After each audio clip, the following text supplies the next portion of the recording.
Hello everyone, welcome to another Black Snake Adventures video.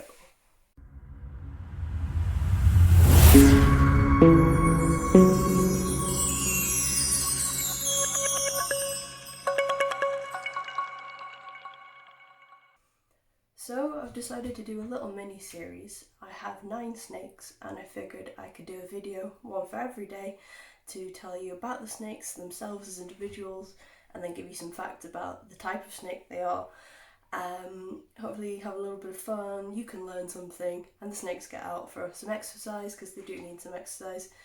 Normally 2 to 3 times a week they need to get out, have a little explore, so everyone's happy. So today we're going to start with Iroh.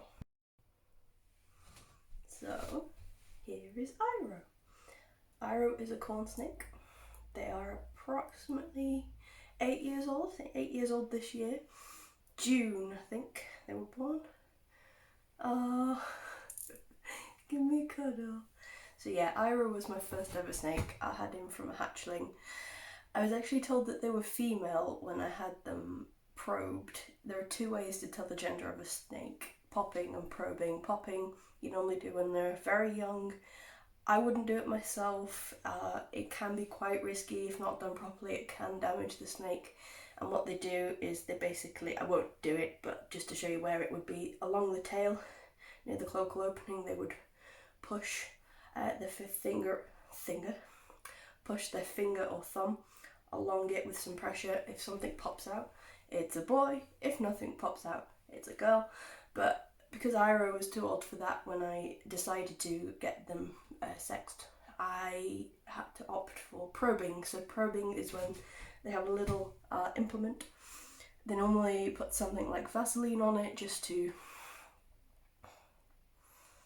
lubricate it, and they put it into the opening. If it goes in very slightly and stops, that's likely to indicate that they're a female.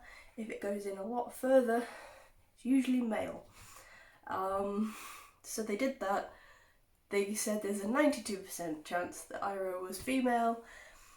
Lo and behold, I put them in with 2 other females, and then one day I hear some hanky-panky going on. I go to check the hanky-panky and I see Iroh is definitely not a lady. I did see an appendage. Another fun fact about corn snakes is they are hemipenes, so they have 2 appendages. So if they're in the wild, they could copulate with one female, go off, and then do it again with the other one. Which is great. So as you can see, Iroh is very chilled, doesn't mind going for a little explore.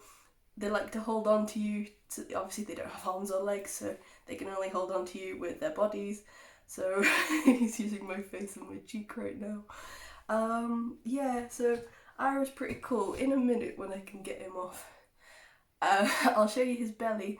He has a very interesting belly. Now, speaking of corn snake bellies, there are 2 main stories that they say the name originate from. One is that they're called corn snakes because they were, they would be found around cornfields. They're waiting for rodents, so they would help eat all the rodents around cornfields. And the second one is to do with their stomach patterns. So some stories suggest that they're called corn snakes because they have like a corn or an Indian corn or maize pattern on their belly. This is Iroh's belly. Now Iroh's slightly different to my other snakes in that it's orange all along here, but just under his head it's actually white. So that's unusual. I don't have any other snakes with a split belly colour. I don't know if that's a rare thing or not. But yeah, so this is Iroh. Iroh has escaped multiple times in the time that I've had him. I will often see, you can see this is his viv here. I've had to, the glass broke, so I've had to put make your own panel in, but I've had to tape it to make sure that he doesn't push his way out. I've had to really reinforce it. All the air vents, they're still open to get air, but they are reinforced that he can't push it because he has pushed through air vents, he's broken air vents. He's a little escape artist. We used to call him Houdini. But yes, so this is Iroh, my very first corn snake.